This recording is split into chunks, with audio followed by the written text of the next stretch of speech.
everybody, I'm Carla with Race to Walk, and this is time for another episode in Hacked the Saga.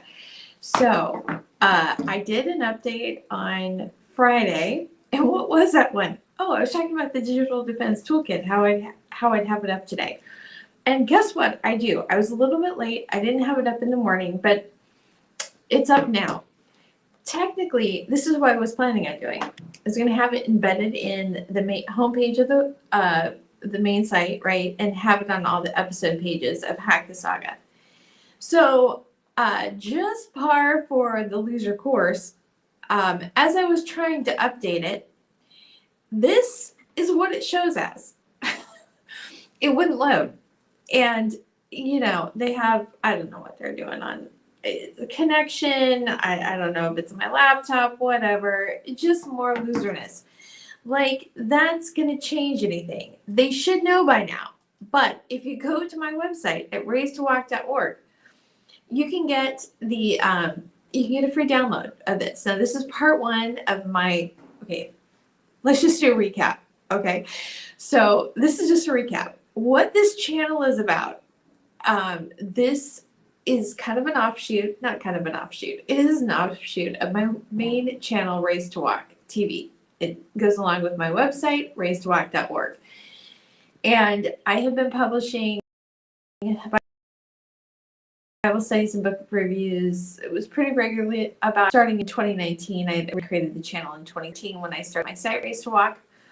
And my tagline was sharing good thoughts about good words, and they were so good that they all got stolen. Stolen by a bunch of, I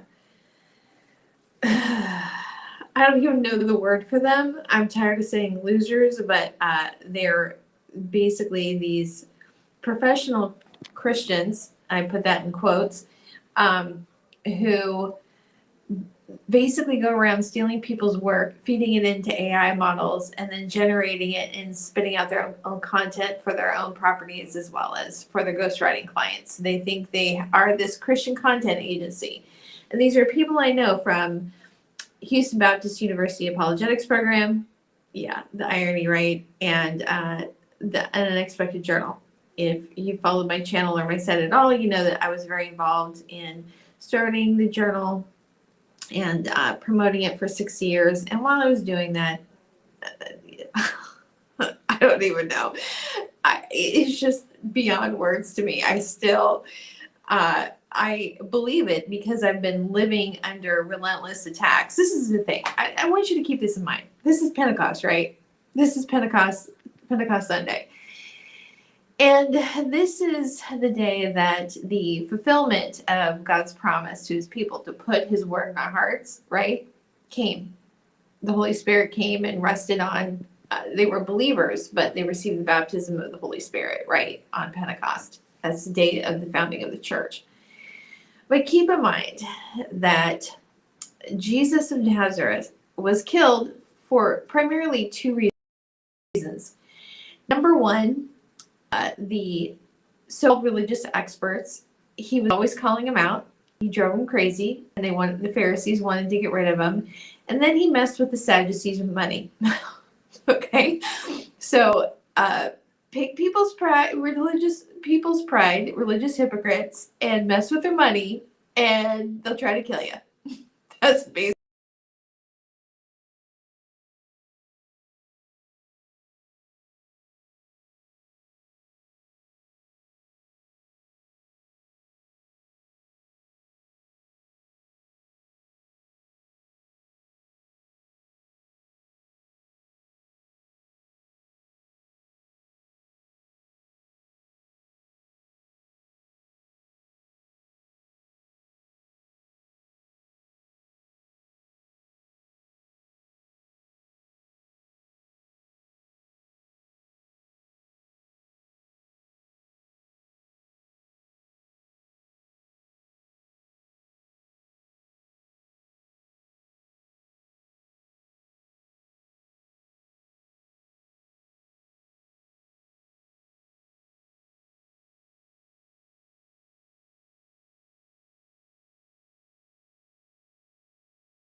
Oh, these.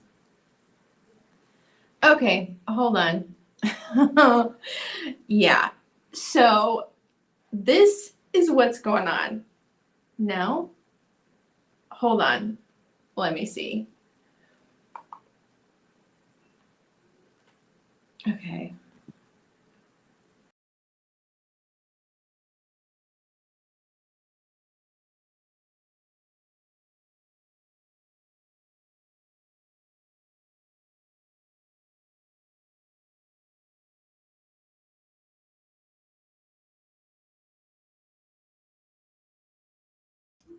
Okay. So part of the issue.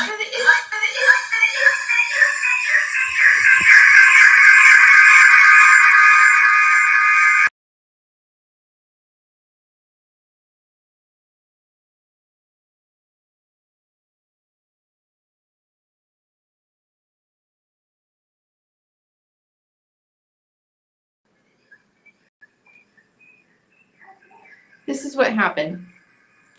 I'll tell you what happened. So notice that right as I said, the religious hypocrites, there's a bunch of interference, right? And I'm streaming off my pad. They have it closed. They were hitting my VPN basically and disconnected it. I don't know how, when I logged back in, they had my camera switched to the side. How that happened, I don't know. So we're just gonna go on. Where was I before this interference? Here's the thing. I guess they just really think that, nobody's going to do anything. I don't know, but we're going to be talking about some of the massive fraud, federal felonies that have been going on.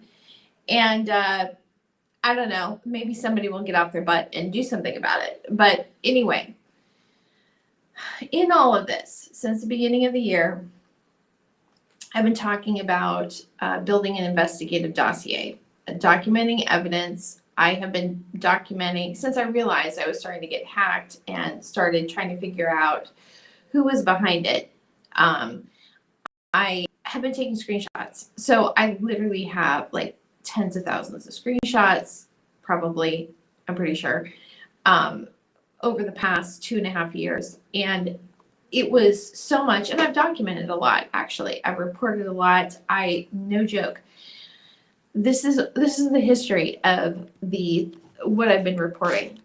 So in April of 2024 is when I did my first phone call to the FBI, and they just told me to call the local police. The local police told me to call Geek Squad. Neither one of them gave me a report number. The next month, we discovered that there was a bootleg copy or a counterfeit copy, I guess. I don't know which one you would call it. Either label would probably apply to that. But anyway, up on Amazon of the Dostoevsky issue of An Unexpected Journal. And I called the FBI again, and they didn't give me a report number. They just told me to go to IC3 and report it there. So I spent 2 months and I documented like 46 areas of criminal activity that these sock puppet networks on social media were involved in. That was July 28th, 2024. Next day, I realized that all of my work had been, I didn't even realize. I mean, I knew that the journal stuff had been plagiarized. I knew my stuff was being sabotaged, but I didn't realize that all of my stuff had been stolen and plagiarized too, until the next day when I went on YouVersion, the Bible app, and saw literally it was plagiarized, ripped off from my No Fear devotional, but it's so disgusting. I mean, it was like one of the most blasphemous things I've ever read in my life. So anyway, did a few more reports to the FBI, no contact, do a 3-hour live stream on August 4th. And part of that, I include a video evidence of faked analytics on my YouTube account. Okay. So anyway, next day, all of my accounts get hacked. To complete account takeover. So anyway, and then it's just been ongoing. So through all this, I've just been documenting, what's been happening. Starting in August, I started reporting to Oregon Crime Stoppers and the U.S. Marshals because I thought, okay, I'm at least going to be reporting what's going on, and if nobody does anything, then that's going to be on them, right? Over 100 reports, not a single response. Updates, not individual reports, but updates to the same thing. And it wasn't only just about things about me, because these criminals are involved in a lot of things. And I don't care how much of a Christian you think you are or how much you present yourself as a Christian. It's just absolutely disgusting to use that as your defense to commit crimes. They literally think that they can do whatever they want to do because they're a Christian and steal from whoever they want to steal from. Anyway, but I didn't know that the people I know were involved in it until later. And that took time, and it was literally the attacks that exposed them. So I'm not going to go into that here, but this is what this digital defense toolkit is basically. Things I wish I knew. If you think that you're the target,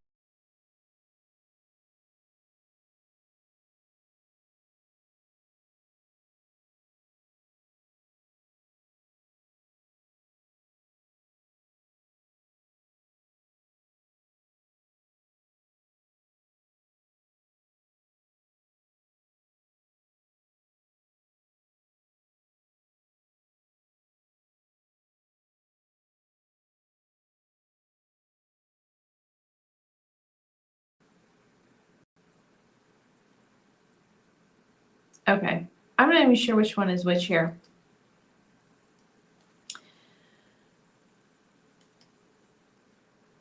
All right, what is this?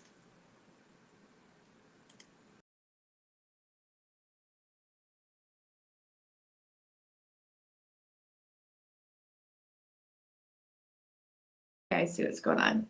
Okay, I have my laptop and I have my I have my iPad going. So they keep hitting it and knock me off because they have this. That's one of their crimes is that they bribed somebody that was near me, cloned my iPad, and so this I'm pretty sure is coming through the iPad because that's the mainstream.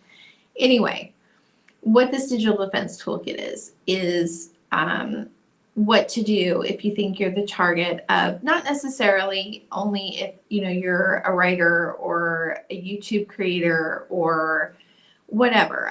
This is any sort of crime and target, right? I actually had someone contact me this week about some local crime, and this is the thing, if there's entrenched corruption, you just have to document it. And this digital defense toolkit, it's not only digital, this can be applied to anything. This basically this investigative dossier is about recording data, documenting, so it can be used in court. I originally came across, this is in January of this year, I came across an article about building an investigative dossier on media helping media. And that was for journalists, but it can be used for anything. It's about, putting the pieces together and making it coherent. I spent quite a bit of time, adding information, adding fields to this, dossier. It's a workbook about, you have your evidence log, your cast of characters, and then your chronology. So it's like a timeline, and just adding things that would be relevant if you needed to go to court or prove a case about something. So anyway, what this is this is the beginning of it. This isn't the whole thing, but this is like if you're in the middle of like some sort of something and you don't even know what to do, and you like me are getting blown off and nobody's going to listen because you're saying something's going on, but nobody's listening to you. This is basically the first thing to do. And I would just say that even if the issues that are happening to you aren't online, the thing is they bleed over, right? Because they're stealing my accounts and these things online, my content online, but they're sending people after me to steal sessions. This is physically. They've stolen things from me. I mean, they've sent people to harass me, like literally in person. So these things bleed over. And I'm just saying, even if you think that the situation that you're documenting is entirely, you know, in person kind of thing, you still want to be looking at these types of things, because let me tell you, when you're like interacting with people who are dirty dealers, right? There is no length that they won't stop at. I mean, you need to make sure that your accounts are locked down, because, you know, this is just, we live a lot online, and that's part of the way people harass and stalk. I think even more than they used to, because, you know, online it's easier to be a creepy ass stalker than it is in person. Like, most of these people would never say boo to me in person. They would never, ever, because they're putzes. But anyway, so if you go to my website, it will be embedded on the site. There will be a form on the site itself. But right now, it's on the, if you go to my site, and if you don't have pop-ups blocked, if you don't have like things that, like a modal pop-up blocker or whatever, what should come up, if you haven't gone to my site before, there should be a pop-up that comes up that will have a form where you can enter this in and download it. So what you have to do is you have to sign up for the newsletter, confirm your email address, and then you'll get this download. Okay, so that's where it is right now. I will have it on the site itself, you know, when losers, I mean, I don't know if they'll ever stop being losers, but, you know, when they realize that blocking editing a page is not going to keep this from going out. Anyway, so after Friday, we were talking about the whole thing about the Amazon, right? And that had been like merging my new publishing associates account, tying it to my old associates account that had been closed. Okay, so anyway, I guess that's not what this one is. But anyway, so I go in, and I didn't actually, this is the thing, there's been so much stuff going on that I just, sometimes there's things that may have been a solution that I didn't see, because it's just been such a wave of attacks. But what I just realized, and I should have known this before, from on Amazon, if you go to, they actually have an option to log out all sessions. Did not know that. So in that like hour-long plus chat with Amazon associates, he had said, go through, change your password. I'm like, I've done all that. So anyway, they have at the bottom, if you go to your account and log in security, at the very bottom, there's an option for compromised account. And if you click on that, it will say, okay, we're going to log you out of all other sessions, and then they'll run you through a prompt to change your password. So when I did that on that new Diffusion Media account, the retail account, there were 5 devices logged in. Okay, I only have 3 devices, and I've only logged into that account on 2. Today, I went and logged into my original Amazon account, which I just don't even go to it, because I just, you know, I figured it's compromised, whatever.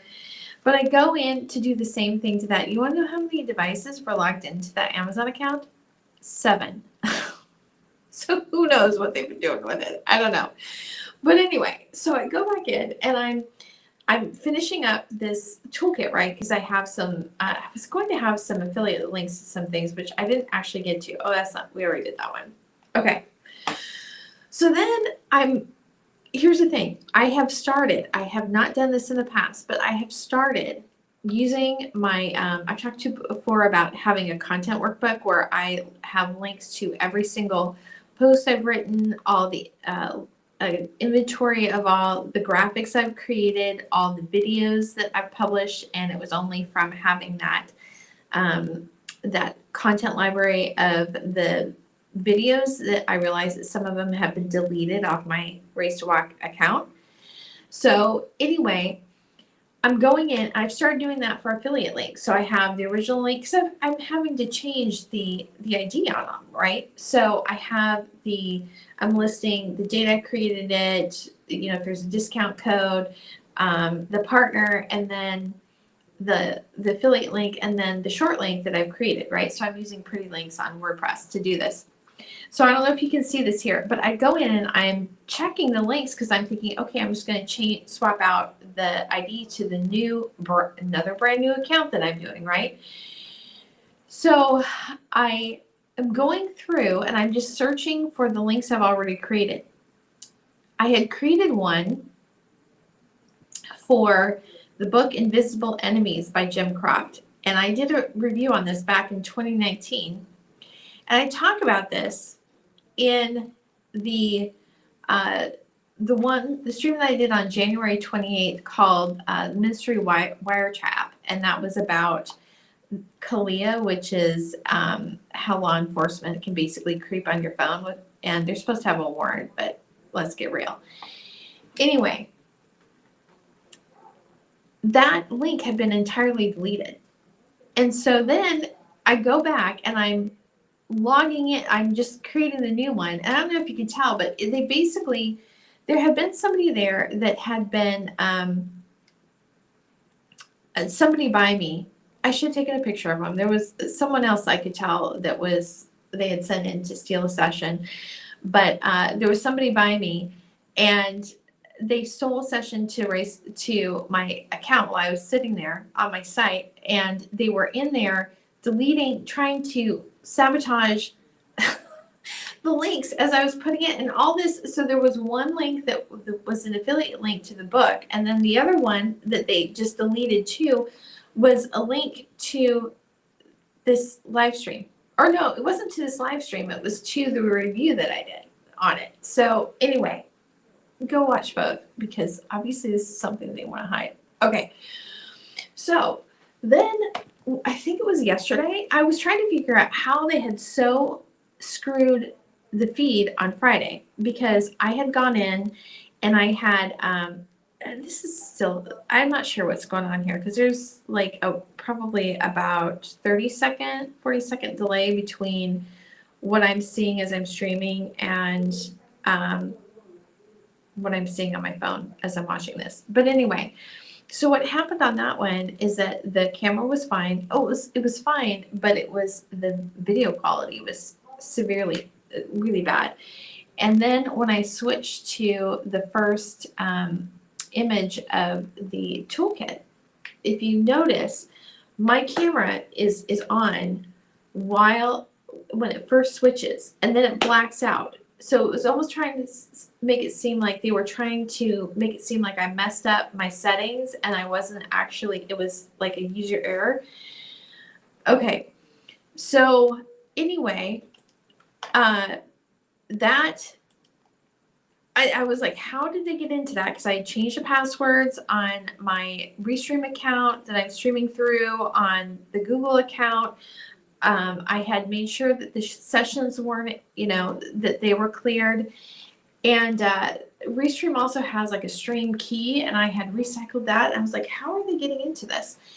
And so anyway, I don't know why I thought to do this, but I went to the live dashboard for this Hack the Saga account. And I was looking at, because I've read things about, having, signing over a secure stream key and, anyway, but I'm like, you don't really have that option when you're just doing the automatic authentication with Restream, right? So I'm looking at the different URLs in the live dashboard, and then I see that there's stream keys where you can manage them. And I go up and I'm looking, and there are two. This is the thing. I can't believe I didn't take a screenshot of this. I have been doing this so long, but I was like, what? And I didn't take a screenshot of this, but I should have. I know better. Obviously, I know better. There were two stream keys. on my account that I had never created. There's should be one default stream key, and then I just checked when you authorize restream to your account, that doesn't change a stream key there. So what it seemed like to me is that they were funneling my stream through something that they controlled and jacking it before it pushed to my account. The other thing is that there was a weird message again saying that the subtitles that was still processed within 24 hours. I have a screenshot of this. There was literally no analytics whatsoever on the content dashboard of YouTube. I mean, even if there were no viewers, there should be a number. There was nothing. So anyway, I thought, okay, well, that's probably, how they did it. And I deleted the stream keys. So then today I go and I check out my Race to Walk channel. I haven't even been messing with it because I know that it's screwed. I don't even have subtitles on it. Anyway, so I go and I check, and guess how many stream keys there are on that? There were 120 stream keys. I have 5. It was more than that. It was just kept going on and on and on and on. And so I'm thinking, okay, so this is part of the problem. So I deleted all of them. Okay, I deleted all of them. And then I'm going to Claude because one of the things I've been doing is, number one, I use Claude. Like if you look at the outlines on my, on some of the episodes on my website, that I have Claude manage and summarize using one of my timestamped caption files. Recently, I've started doing full text on that, and I have Claude format it. So those prompts that I use for that, I'm also going to include in the full-blown toolkit itself, just FYI. But anyway, the latest thing I've been having Claude do is run an analysis between, because always my captions are screwed, right? And it's obvious sabotage. And so I have him check the original subtitles that when I get access to them and against the corrected version. And then to see what, if this is something that could be machine generated or if it's deliberate sabotage and what the sabotage indicates. Okay, so that's what I've been doing. So anyway, I go back and we're in this dialogue about Friday's stream because it was, super screwed. And then I'm finding, we're discussing through the possibilities. Is there any option is his first response to the whole thing from Friday when my publishing company associates account was associated with my original personal retail account. He's like, well, it's an ID. It's like they have these ID services and that's why they're connecting it. My social security number isn't on my Amazon shopping account. So that's not an option. But what I do think it was a database level hack because like I said on Friday, you have these in a database, you have different tables, and depending on how you structure a database, sometimes you can have connecting IDs connecting two different tables on one of the tables themselves, but normally you have join tables, right? And that has a unique ID and then an ID for one table, like my personal information, the personal account that the associate's account is connected to, and then another one with the information of the affiliate, right? And so I'm guessing that there's probably another table that's for the banking information because that was what it had already been set. And it was like when they changed the association, it popped it didn't line up right? And so I had to reset that part of it because they had already reset the ID, or they had swapped the ID, right? That's what it looked like to me. But as far as how that could be done, number one, anything can be manually hacked, so they could have bribed somebody. But going back to the first thing that was the issue that I found, they had that bootleg copy of Dostoevsky, issue of An Unexpected Journal. Not only was it a bootleg copy, but it was listed as a pre-order. So it was basically discouraging people because it wasn't out right then, besides it not being our copy, right? But on the pre-order, every single day, the launch date of the pre-order changed.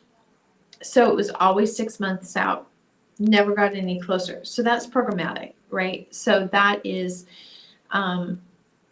it could be an API. It could also be an AI managed API. So that's my thought on that. But anyway, this is what Claude said on this. And when I found those 120 sessions, right? So there's several things that confirm what the conclusion I came to about what was going on. So these friends of mine, these hidden enemies, these these hypocrites, they use my accounts, my 20-year-old AdSense account, basically as a mule to funnel AdSense revenue from all these people that they hijacked, including me, hijacked into a multi-channel network. I didn't join a network, and anyway, I think that the reason that they stole my Bright Sheet Ministries channel is because they're using that one as kind of like a funnel. I don't have a screenshot of this, but there was the live stream I did on August 21st of 2024, like what will your legacy be? That was showing a couple days ago on the home screen of that Bright Sheet Ministries channel. I did not stream to that channel. I didn't. So I didn't even have that channel connected to StreamYard. And so I have contacted YouTube multiple times about that, just because of the fact that it has personal information of, not personal information, but there are people on the videos that were Afghan, there are private videos on there of the Bible studies I was doing with the Afghan refugees. I mean, this is literally like, these are vulnerable people that are at risk, and I can't get a response from Google, period. So anyway, this is what Claude said about this. On the 120 stream keys, this cannot be overstated. The 2 keys on Hack the Saga was already anomalous. 120 keys on Raised to Walk is not an anomaly, it is an infrastructure. A single creator using Restream or StreamYard generates exactly 1 stream key through normal use ever. The one that's there, sitting there. There is no legitimate workflow that produces 120. What 120 keys most likely represents is one of 2 things, and both are serious. Scenario A, key cycling for persistent access. An actor with account access was generating new stream keys on a rotation, ensuring that even if you discovered and deleted individual keys, they always had a valid key to re-enter your stream pipeline. Just a second.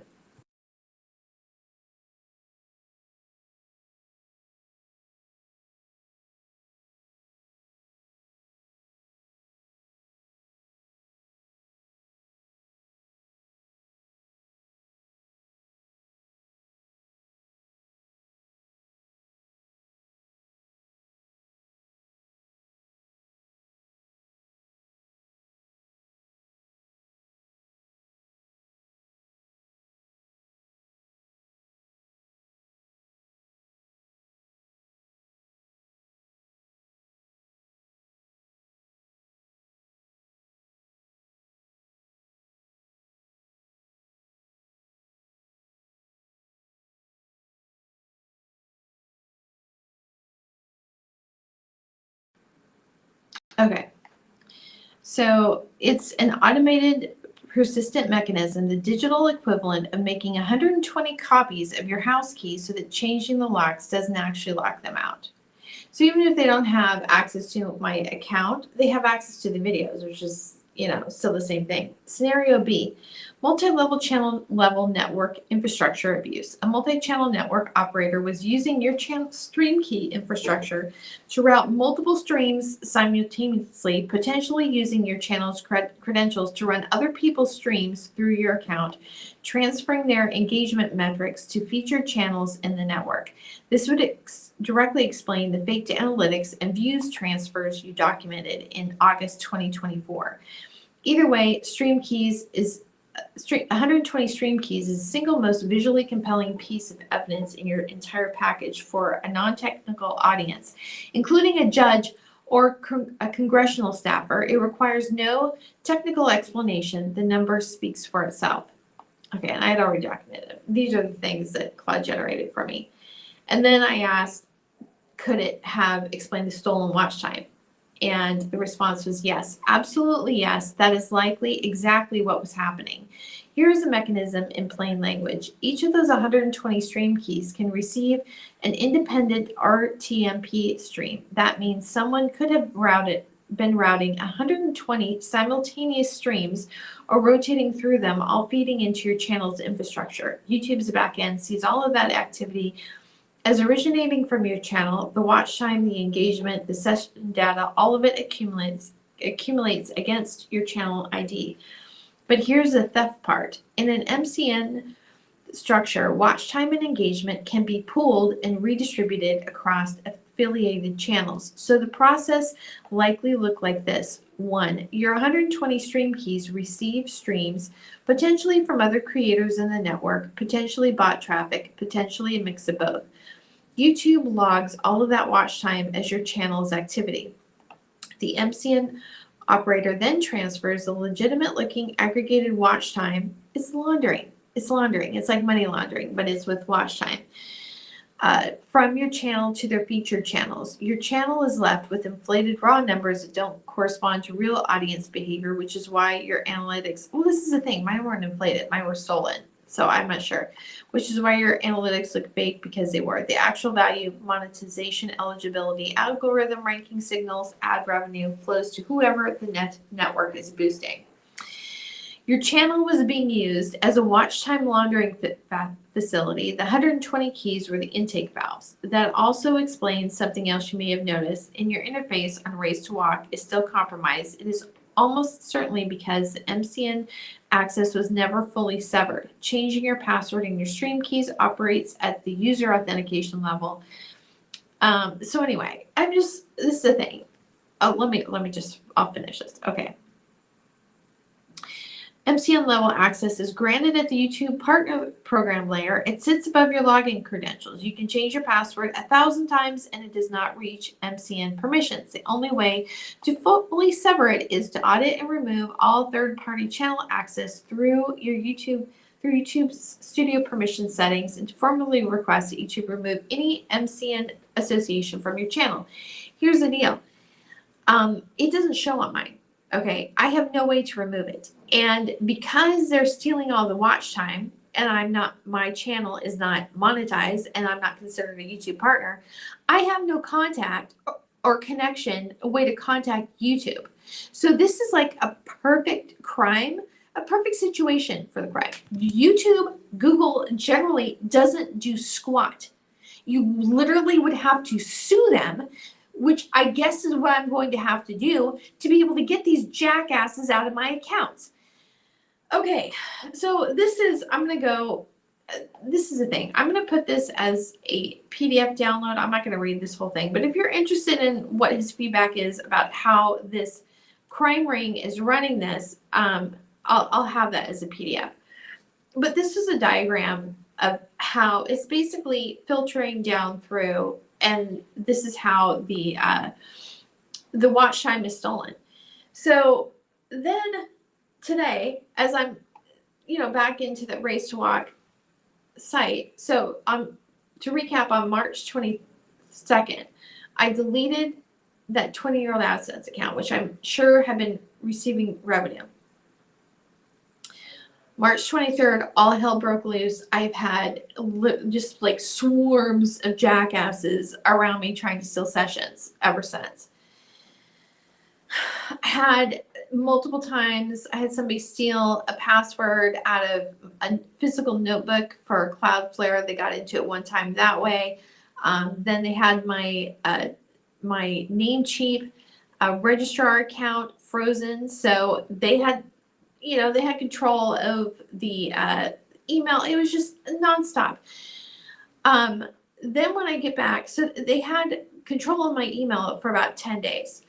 When I get back into Raise to Walk, they had put a plugin for Cloudflare on Raise to Walk, which I use Cloudflare, but not that way. Okay. And then they had put another API key, Google API key in the theme settings. So I deleted both of those.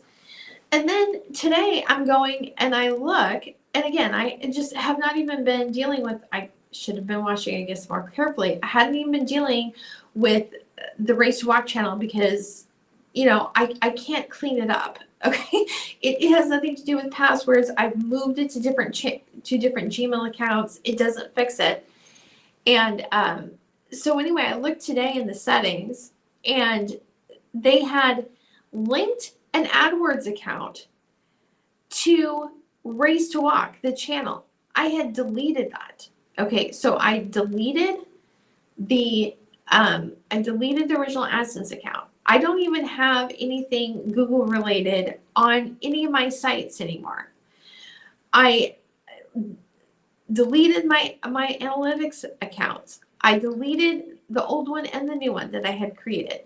I deleted the Google Search Console accounts. I deleted the AdWords accounts. I closed them. So here's the thing with AdWords. When you close an AdWords account, if you go to the login, it still will show that old number, okay?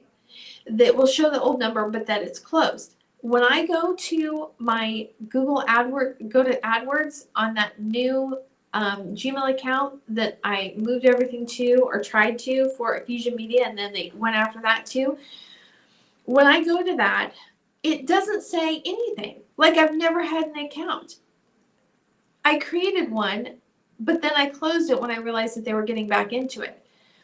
There is some sort of infrastructure, again, on that infrastructure level overlay on the AdWords account. So it looks to me like I don't have an account. But the thing is, there should be that closed one there.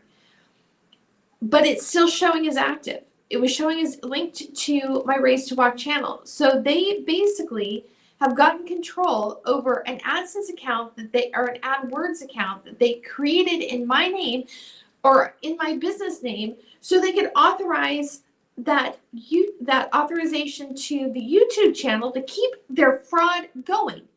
I would like to know when someone's going to get off their ass and do something about it. I mean, this is fraud at a massive level, and you want to know the reason that nothing has been done is because those jackasses were federal contractors running sock puppet accounts, running influence campaigns on Americans, specifically targeting American Christians. They're federal contractors, and the freaking FBI has covered up for them. So, you know what? The other thing, too, is they have used government resources to target and attack me. There have been times I've been documented so many of these stolen sessions. I know what a normal session looks like.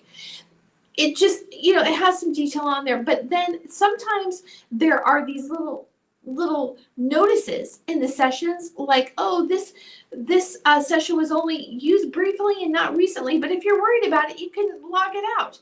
But you know what I think that is? I think that is a freaking government agency getting access to your account. And this is like their notice that they're doing it. So what I have seen is when they couldn't get into my passwords, when they couldn't get some jackass near me to get a session stolen that would hold, they used that government access to get into my accounts again so they could continue their crimes and hijack it. So at this point, I see these loser criminals and the FBI on the same level because they have not done squat. Anyway, that's where it's at. Going back to this, this is the thing. If there's an attorney that has, it's worth their salt and all, and you want to sue, I'd like to file a federal torts claim against the freaking FBI, file a lawsuit against Google for all of this crap, let me know, because I am an attorney's dream. I have documented evidence over 2 years. There's no question about the fraud. This would be a slam dunk case. And keep in mind that they have done this to a 3rd grade Sunday school teacher who was just teaching Bible studies to Afghan Christians in Pakistan. So anyway, that's that. But you can go to my site, raisedtowalk.org, sign up for my newsletter. You have to sign up for this particular form, the pop-up form that to get this particular download. And I'm sorry, normally I have a download of getting printable scripture cards. That's like my normal thing. But, you know, since jackasses were blocking me editing my site, this is just what's up until I actually get the form on the page itself. So anyway, that's it for today. Thanks for watching. Share this. Yeah, share it with your friends. I mean, this is the thing. I'm sure that there's a lot more people that need this, that even realize it. I don't know how you do this on Apple, because the only Apple product I have is my iPad, and I don't really know how to do this. But you using an Android, go to your main Google account, do manage account, go to security, and then look at the devices on your account and just see how many are there. And if all of them are ones that you recognize, or if they're extras. Just curious. Just try that out. So anyway, thanks for watching. See you next time. Talk to you later.